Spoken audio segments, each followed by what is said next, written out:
Justin, I just wanted to get your initial thoughts on your receiving core, kind of what you thought, what you see from those guys, and what you thought about, being able to throw to them. They're as good as it gets, and to be able to watch some of those guys in practice and the plays they make, it's incredible. So any chance you get to throw with them too, and especially routes on air and 7-on-7, things like that, it's really fun to watch them play. The way they attack every day, and they are always striving to get better. So they're great leaders in that receiver room, and I'm really glad they're on our team. What kind of advice have they given you?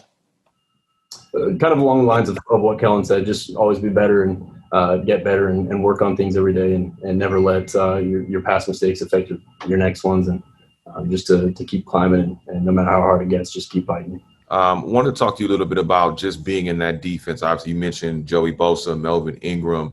What are some of the things that you have learned non-verbally just by watching them, and how to act as a pro, and how to attack the game as a pro?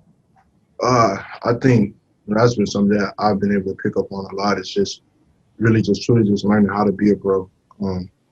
Something that in college, you're half the time you're football, and half the time you're focused on class, and now it's just strictly football. So just watching those guys, seeing how they take care of their bodies, seeing how they go about the day-to-day, different things like that. I'll be able to follow in their pattern.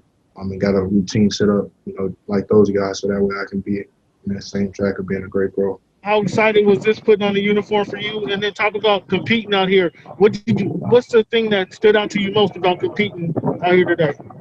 Yeah, putting on this uniform, definitely a dream come true, growing up, and just want to play professional ball, coming home after church and watching football. And now finally being able to put this uniform on today, especially on Sunday, and being able to come out here and compete. Just loving the speed of the game, the physicality. We've been waiting a long time, especially this year. It seems like this offseason has been going on forever. So just having the chance to come out here and compete with my teammates has been a true blessing. Coach Lynn is great. He's awesome. He's in our meeting rooms. He's just teaching us how to be like a professional, whether that's just being a running back, because he's played running back. He's won a Super Bowl, so he's been successful. But for me, man, he's just told us, make sure you're consistent, especially in our steps, because being a running back, footwork and aiming points and steps are so important. So he stressed that, and just knowing defensive fronts, it's all going to help you be better.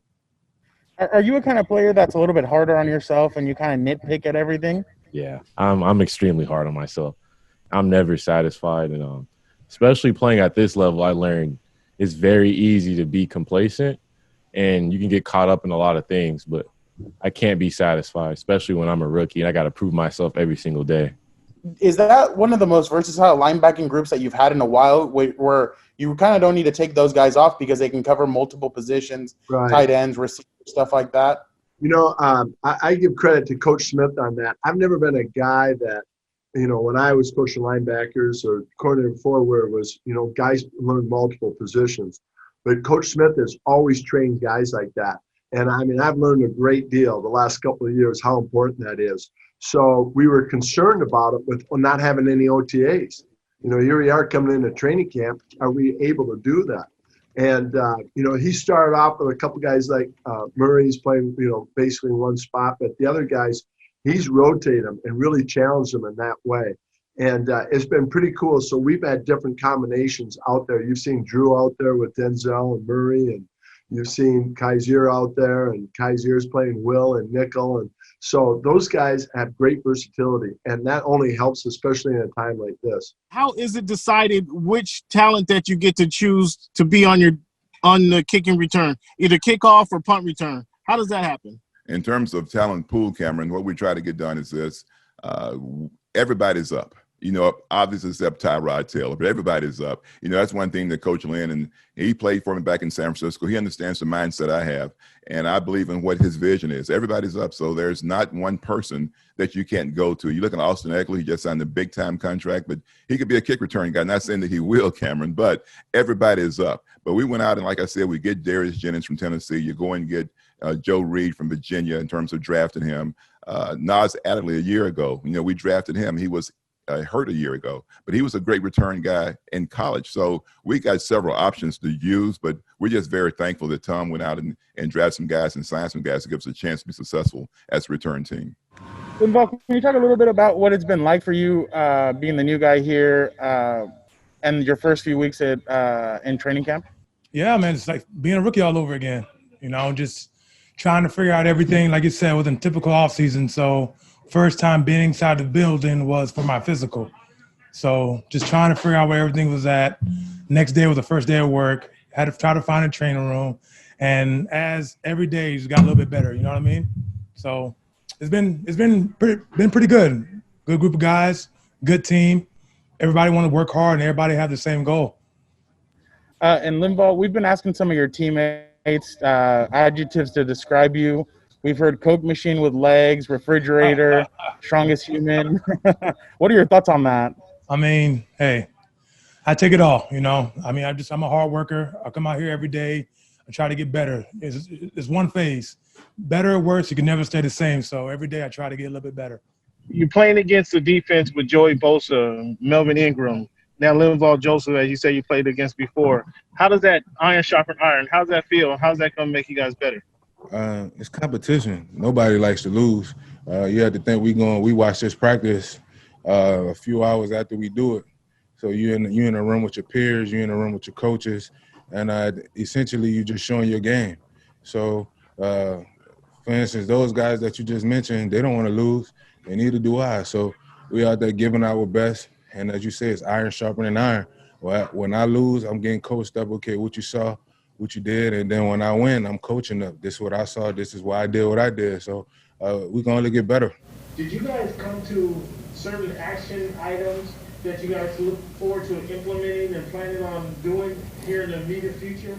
I mean, Cam, we've been working on these plans for a long time, and we're working with foundations now to do certain things in the community just to help level the playing field for some people in the black and brown community. But today wasn't one of those come up with all the answer type. But today was we just need to talk and get some things off our chest before we can move forward. But yes, trust me, I'm all about action, not just talking. And we do have plans of action, and our ownership is going to make sure that we follow through on those. I was telling Coach Lynn this just a second ago. The way that he empowers us as players to be able to feel like we can really have a voice and say what we want. I mean, we had members of our ownership come down and talk to us. I just talked to Dean. The support that we have from them, I think, means a lot. And I think that's the big takeaway that I got.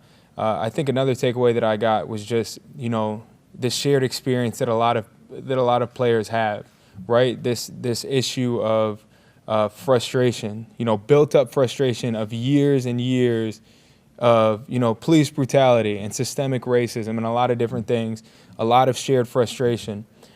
You hear from a guy like George Stewart, who's 62 years old, who talks about growing up in Arkansas, dealing with racism. And here we are, again, he's 62, and you're seeing a lot of the same things, a lot of pinned up frustration. And so I think, again, those are the kind of the two takeaways. One, the confidence that I now have moving forward, as far as the support that I have from the organization. And then the second thing is the collective and shared experience of frustration from a lot of black players on the team. Follow-up is Anthony really said when he made the decision to cancel practice, he was like, we got more accomplished in the locker room than we ever would on the field. Do you agree with that? And what did you mean by that from when you hear that? I think so. Like I said, the conversations was healthy in there. Of course, you have different races throughout the locker room. I'm a black man, and yes, I play football, but when I leave this stadium, when I leave that locker room, I'm a black man when I go out in the world. And I have to go to grocery stores, barbershops, drive a car, etc. And you have to deal with the fear that you don't know what could happen once you're pulled over. And that's the case for a lot of people in our locker room, like I said, regardless of the race. So to be able to get that conversation out amongst each other to understand where everyone is, what's everyone's take on it. Of course, there's going to be different perspectives throughout the locker room. Some it affects some more than others, and some people it doesn't affect at all. And I think just talking through that was good for the team, and it was good to have that conversation. So when he says that, when Coach Lynn says that it was more accomplished in the locker room than it was on the field, yes, we understand we play football for a living, And we're all blessed and thankful for that opportunity. But at the same time, there's real issues in this country going on that needs to be dealt with and conversations that need to be had. And if you never have them, then you can never affect the society and push for change.